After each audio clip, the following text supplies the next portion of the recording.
ও মেরে মোহতারাম ভাইও, নবীজি কুষ্ঠরোগী ছুঁয়া দেয়, কুষ্ঠরোগী ভালো হয়ে যায়। সুবহানাল্লাহ কয় না? আমার নবীজি বললেন তলহাতু খায়রু উহুদ।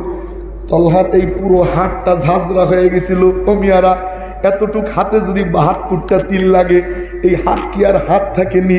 রগগুলা সব ছিন্ন বিচ্ছিন্ন হয়ে গেছিল।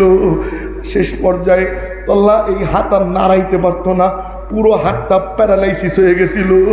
সাহাবা একরাম কয় ভাই, কয় কি? কয় নবীজির কাছে যা। কয় কেন? কয় যাইয়া শুধু সোয়াবি, এই হাত সোয়াইলেই ভালো, সোয়াইলেই ভালো। সুবহানাল্লাহ কবেন না? সোয়াইলেই ভালো, যাইয়া শুধু সোয়াবি। তল্লা কয় যাব না, রাইখে দিলাম।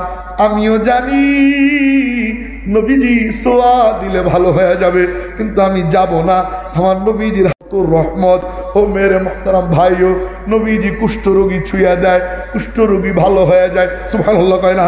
আমার নবীজির কাছে কেউ কোনো অভিযোগ নিয়ে যাইতো, এক সাহাবীর তীর লাগছে চোখে, চোখ গেছে উইঠা, ওই চোখ হাতে নিছে, হাতে নিয়া মনে মনে কয় হাসপাতাল থাকলে হাসপাতালে যাইতাম, হাসপাতাল নাই, ডাক্তারও নাই, আমাদের তো নবী আছে।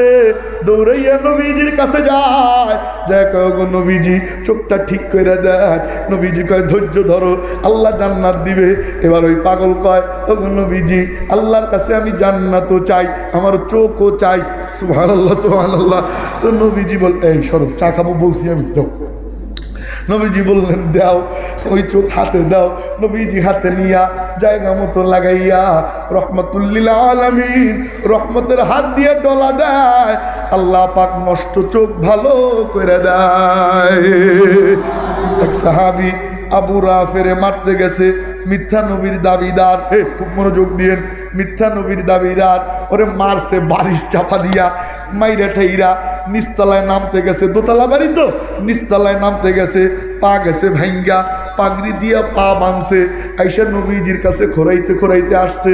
কত নবীজি কমিনারে মারছি ঠিক, কিন্তু পাটা একটু ভেঙে গেছে, তবে বেশি সমস্যা হইতেছে না। নবীজি বললেন কোথায় তোমার পা ভাঙছে? পা লম্বা করো।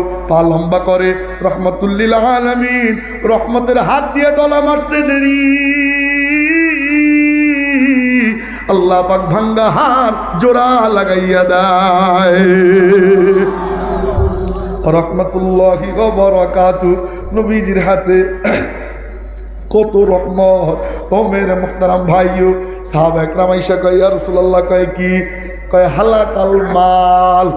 খুব মনোযোগ দিয়েন, মাল সব ধ্বংস হয়ে গেল। নবীজি বললেন কেন? কয় রোদ্রে, বৃষ্টি টিষ্টির খবর নাই, রোদ্রে জমিন ফাইটে যাইতেছে, কি করা যায়? নবীজি বললেন কি করব? কয় একটু দোয়া করেন না আল্লাহর কাছে। তারা কেমন বিশ্বাস ছিল যে নবীজি আল্লাহর কাছে বলতে দেরি, আল্লাহ দিতে দেরি করতো না। আমার নবীজি দোয়া করলেন আল্লাহ বৃষ্টি দাও।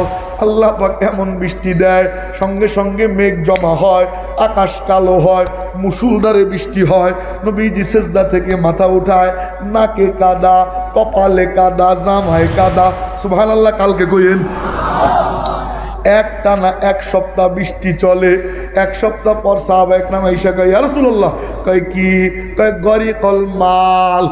আগের সপ্তাহে কইছে হালাকাল মাল, মাল ধ্বংস হয়ে গেল। এখন কয় গরিকল মাল। কয় কি? কয় মাল সব ডুবে গেল। সুবহানাল্লাহ কয় না? কয় কেন? এত বৃষ্টি। নবীজি বললেন কি করব? কয় দোয়া করেন। আর এক দল সাহাবী কয় রাসূলুল্লাহ বৃষ্টির দরকারও একটু আছে। তো নবীজি হাত উপরের দিকে তোলে, নবীজি আঙ্গুল ঘুরায়, দোয়া পড়ে। তুলেন না তুলেন না তুলেন না, একটু তুলেন না। দোয়া পড়ে আল্লাহুম্মা হাওয়ালাইনা ওয়ালা আলাইনা। ও মওলা পাহাড়ে দাও, পর্বতে দাও, নদীতে দাও, খালে দাও, বিলে দাও, এখানে দিও না।